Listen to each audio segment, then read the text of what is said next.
بالله من الشيطان الرجيم بسم الله الرحمن الرحيم سبح اسم ربك الأعلى الذي خلق فسوى والذي قدر فهدى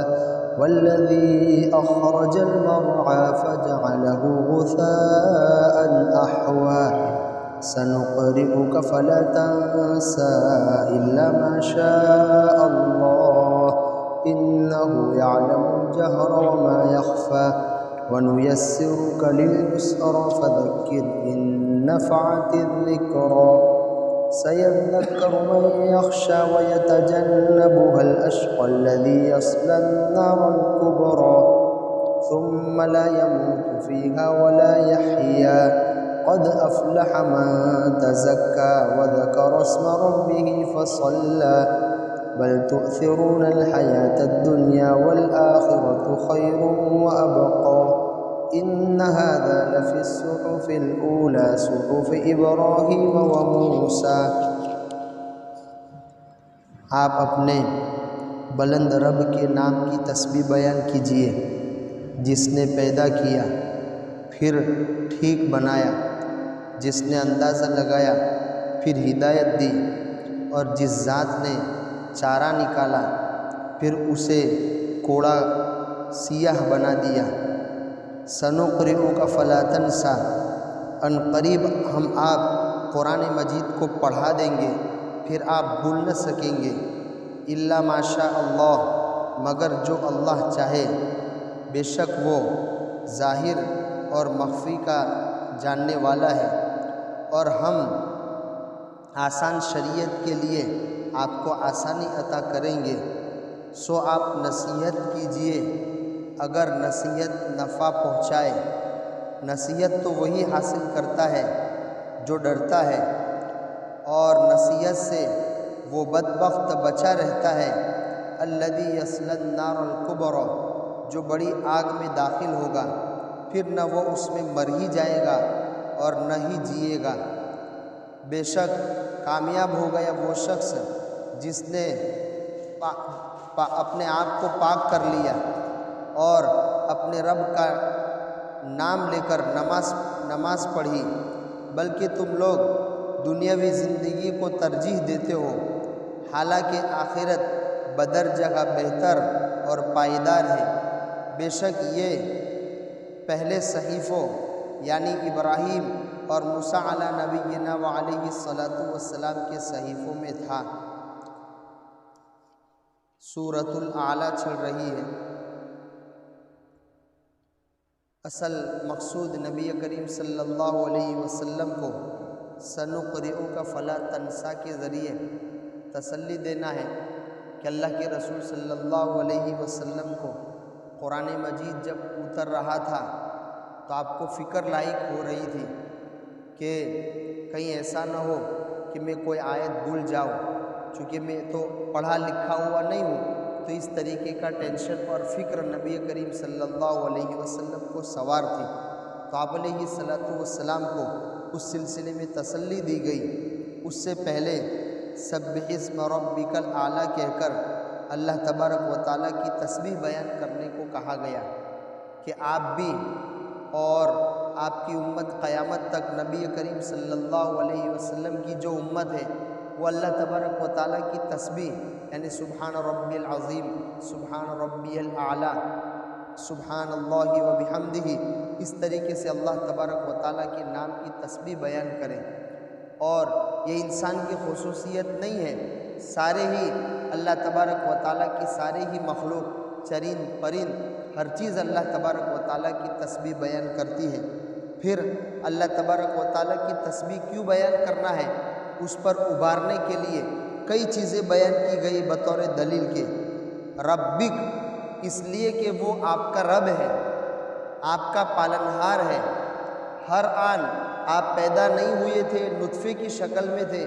اس وقت بھی وہی اس کی دیکھ ریکھ کرنے والا تھا۔ پھر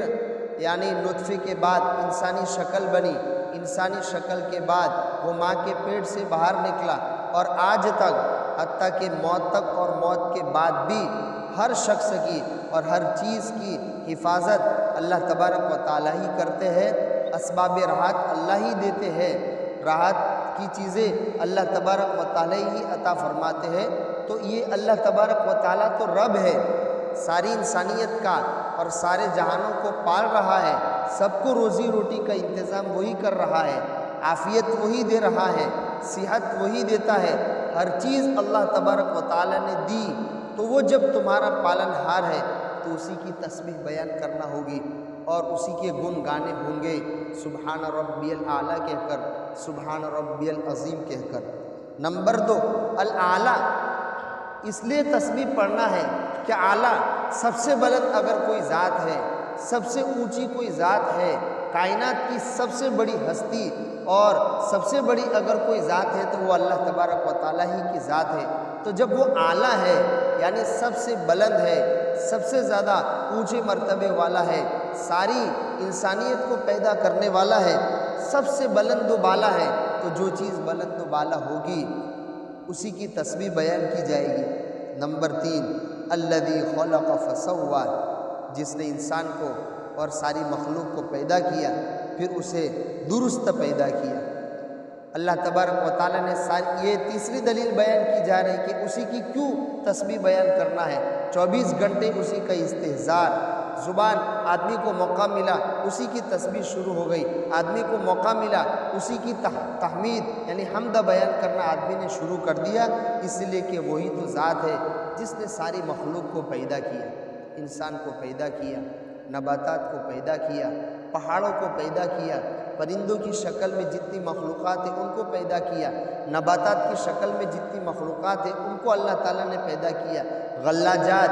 کھانے پینے کی اشیاء، یہ ساری چیزوں کو اللہ تبارک و تعالیٰ پیدا کرنے والا ہے۔ اور پیدا ہی نہیں کیا، سوا،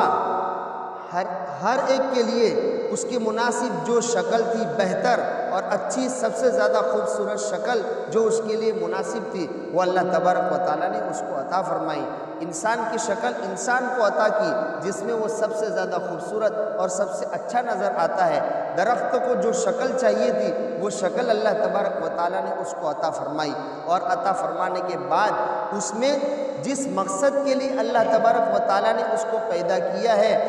اس یعنی مقصد کی وہ مقصد اس سے حاصل ہو، وہ مقصد حاصل کرنے کے لیے جو خصوصیتیں چاہیے تھی وہ خصوصیتیں اللہ تبارک و تعالیٰ نے ہر مخلوق میں رکھی کہ آم کا درخت ہے، اس کو آم کا پھل دینے کے لیے پیدا کیا تو اللہ تبارک و تعالیٰ نے اس درخت میں یہ خصوصیت رکھی کہ وہ موسم کے آنے پر اس انداز سے اس کے اوپر یعنی پھول آتے ہیں، پھر پھول کے بعد وہ آم کا یعنی ایک پھل انسان کو عطا کرتا ہے، انسان اس سے فائدہ اٹھاتا ہے۔ اسی طریقے سے کوئی درخت کسی اور کام کے لیے اللہ تبارک و تعالیٰ نے پیدا کیا تو جس کام کے لیے جس نفع کے لیے اللہ تعالیٰ نے اس کو پیدا کیا تھا وہ نفع پہنچانے کے لیے کہ وہ نفع اس سے حاصل ہو، اس کے لیے جو خصوصیت اور جو امتیازی چیز چاہیے تھی وہ اللہ تبارک و تعالیٰ نے اس کو عطا فرمائی۔ تو جس ذات نے ہر مخلوق کو پیدا کیا ہو اور پیدا کرنے کے بعد وہ چیز جس مقصد کے لیے پیدا کی گئی ہے وہ مقصد حاصل ہو، اس کے لیے اللہ تبارک و تعالیٰ نے وہ خصوصیت اس میں رکھی، وہ وصف اس میں رکھا، وہ طاقت اس میں رکھی، تو اسی ذات کی ہی تو گن گائے جائیں گے، اسی ذات ہی کی تو تسبیح پڑھی جائے گی۔ والذی قدر فہدی، اور جس نے اندازہ لگایا پھر ہدایت دی۔ ساری مخلوقات پیدا کی اور پیدا کرنے سے پہلے یہ نہیں کہ یہ اچانک سے سارا نظام وجود میں آ گیا، بلکہ اللہ تبارک و تعالیٰ نے اپنے علم ازلی کے مطابق ایک مکمل منصوبہ بندی کے ساتھ یہ کائنات وجود میں آ رہی ہے، ایک پلان کے ساتھ یہ کائنات کی چیزیں چل رہی ہے اور وہ قیامت چلے گی، قیامت تک چلے گی، اور قیامت کے بعد بھی ایک جنت و جہنم کی شکل میں ایک منظم نظام ہوگا۔ تو یہ جو نظام چل رہا ہے آسمان و زمین کی پیدائش سے لے کر قیامت تک اور قیامت کے بعد یہ سارا نظام ایک منظم شکل میں چل رہا ہے، ایک پلان کی شکل میں چل رہا ہے۔ جو پلان اور جو منظم شکل اللہ تبارک و تعالیٰ کے علم ازلی میں تھی یہ اس کے مطابق یہ نہیں یہ چل رہا ہے، ایسا نہیں جیسا کہ غیر لوگ عقیدہ رکھتے ہیں کہ بس ایک آواز سی ہوئی جس سے آسمان بن گیا، اور ایک بھوچال سا آیا جس سے زمین اس طریقے سے پھیل گئی پانی پر، اور ایک اس طریقے سے کوئی آواز آئی جس سے زمین سے پانی کے چشمے ابلنے لگے، ایسا نہیں، یہ ساری کی ساری مخلوقات ایک منظم نظام کے تحت، ایک منظم منصوبہ بندی کے تحت اور ایک منظم پلان کے تحت وجود میں آ رہا ہے۔ اللہ تبارک و تعالیٰ کے پہلے سے ہی علم ازلی میں ساری چیز موجود ہے، اسی کے مطابق چل رہی ہے اور مخلوقات وجود میں آ رہی ہے، اور یہ سلسلہ قیامت تک چلتا رہے گا۔ پھر اللہ تبارک و تعالیٰ نے باقاعدہ جس مخلوق کو پیدا کرنا ہوتا ہے، اس مخلوق کو پیدا کرنے کے بعد اس کو ہدایت بھی مرحمت فرماتے ہیں۔ بچہ پیدا کیا تو اللہ تبارک و تعالیٰ نے اس کو بچپن ہی سے یہ سمجھ بوجھ عطا فرمائی کہ اس کو اپنے بدن کی غذا کہاں سے حاصل کرنا ہے۔ فوراً انسان کا بچہ ہو یا یہ کہ جانور کا بچہ ہو، فوری طور پر وہ دودھ پینے کے لیے تھنوں کی جو جگہ ہوتی ہے اس جگہ پہنچ جاتا ہے۔ ظاہر سی بات ہے، وہ ننھا منھا بچہ ہے، معمولی سا بچہ ہے، ابھی وہ دنیا میں آیا ہے، لیکن اس کو یہ کیسے پتہ چل گیا کہ میرے غذا حاصل کرنے کی جگہ یہ ہے، میرے راحت حاصل کرنے کے اسباب یہ ہے، میری اندرونی طور پر اللہ تبارک و تعالیٰ نے جو خواہش کا مادہ رکھا ہے اس خواہش کو پورا کرنے کا محل یہ ہے۔ یہ ساری سمجھ بوجھ کس نے عطا فرمائی؟ یہ ساری سمجھ بوجھ وہی اللہ تبارک و تعالیٰ کی ذات عطا کرنے والی ہے، اور ساری مخلوقات کو یہ سمجھ بوجھ اللہ نے عطا کی۔ چرند پرند اپنی غذا حاصل کرنے کے لیے ساری سمجھ کہ جب یعنی بچہ دینے کا وقت آتا ہے تو کس طریقے سے سمجھ بوجھ ایک عجیب و غریب شکل میں ایک وہاں جاتا ہے، یعنی لکڑیاں چن کے لاتا ہے، اور ایک وہاں بیٹھ کے ان لکڑیوں کے ذریعے گھونسلہ تعمیر کرتا ہے، اور پھر اپنے لیے ایک راحت کا سامان اور اپنے بچوں کے لیے ایک گھر جیسا بناتے ہیں۔ تو یہ چرند پرند اور ساری چیزوں کو یہ سمجھ بوجھ عطا کیسے کی؟ یہ کس نے عطا کی؟ یہ اسی ذات نے عطا فرمائی ہے۔ فہدا، تو پیدا کرنے کے بعد اس کو ایسے ہی چھوڑ نہیں دیا نفع و نقصان کی کہ کون سی چیز اپناؤں گا تو مجھے نفع ہوگا، کون سی چیز ہے جو مجھے نقصان پہنچائے گی، تو فوراً وہ اس سے بچنے کی فکر کرتا ہے۔ اور ایک انسان، ساری مخلوقات میں سے ایک انسان، چونکہ یہ مکلف مخلوق تھی، اس کو صرف دنیا کے لیے پیدا نہیں کیا گیا بلکہ آخرت کے لیے پیدا کیا گیا، اور اس کو حساب کتاب کا مکلف بنایا گیا کہ تم کو حساب دینا پڑے گا اپنی ایک ایک منٹ اور ایک ایک سیکنڈ اور اپنی پوری زندگی کا، یعنی ہمارے سامنے حساب دینا پڑے گا۔ تو اللہ تبارک و تعالیٰ نے اس کو دیگر مخلوقات کے مقابلے میں اونچے درجے کی ہدایت کی ضرورت تھی، تو پھر اللہ تعالیٰ نے آسمانی نظام چلایا، کتابیں نازل کی، انبیاء کو یعنی مقدس اور پاکیزہ جماعتیں بنائی جو انسانوں کو رہنمائی کرتی ہے کہ آخرت میں تمہاری کامیابی کا راستہ کون سا ہے اور کون سی چیز اپناؤ گے تو آخرت میں ناکام ہوں گے۔ تو یہ مزید ہدایت کی انسان کو ضرورت تھی، مزید یعنی آگے آخرت کی زندگی میں کامیابی اور ناکامی کا راستہ اس کو جاننے کی ضرورت تھی۔ تو اللہ تبارک و تعالیٰ نے انسان کے لیے ہدایت کا یہ سامان کیا کہ آگے بڑھ کر اس کے لیے کتابوں کا انتظام کیا۔ آسمانی کتابیں ہیں ہمارے سامنے، سب سے مقدس اور پاکیزہ کتاب قرآن مجید کی شکل میں اللہ تبارک و تعالیٰ کا قانون، ابدی قانون، اللہ تبارک و تعالیٰ کا ابدی ضابطہ زندگی گزارنے کا، دنیا اور آخرت کی کامیابی کا ہمارے سامنے موجود ہے، اور رجال کی شکل میں، افراد کی شکل میں انبیاء کے ذریعے اللہ تبارک و تعالیٰ نے زندگی کو لوگوں کے سامنے پیش کیا کہ یہ قرآن کیا کہہ رہا ہے اور کس طریقے کی زندگی گزارنے کا مطالبہ کرتا ہے۔ تو یہ ساری چیز انبیاء کے ذریعے سکھائی گئی۔ تو جس ذات نے ایک پلان کے تحت، ایک منظم نظام کے تحت اس کائنات کو وجود بخشا ہو، اور بخشنے کے بعد ہر مخلوق کو اس کی مطابق ہدایت عطا فرمائی ہو، تو اسی کی ذات ہی کی تو تسبیح پڑھی جائے گی۔ اگر اس ذات کی تسبیح نہیں پڑھیں گے، اس ذات کی تعریف نہیں کریں گے، تو پھر کس کی تعریف کی جائے گی؟ والذی اخرج المرعى فجعله غثاء احوا، جس نے دانہ نکالا، جس نے چارہ نکالا اور پھر اسے سیاہ کوڑا کر دیا، یعنی ظاہر سی بات ہے کہ جانوروں کو کھلانے کے لیے چارے کی ضرورت پیش آتی ہے، تو اللہ تبارک و تعالیٰ نے زمین سے چارہ اگایا، پھر چارہ اگانے کے بعد اس کی حالت کیا ہوتی ہے؟ ایک مدت کے بعد وہ سوکھتا ہے، سوکھنے کے بعد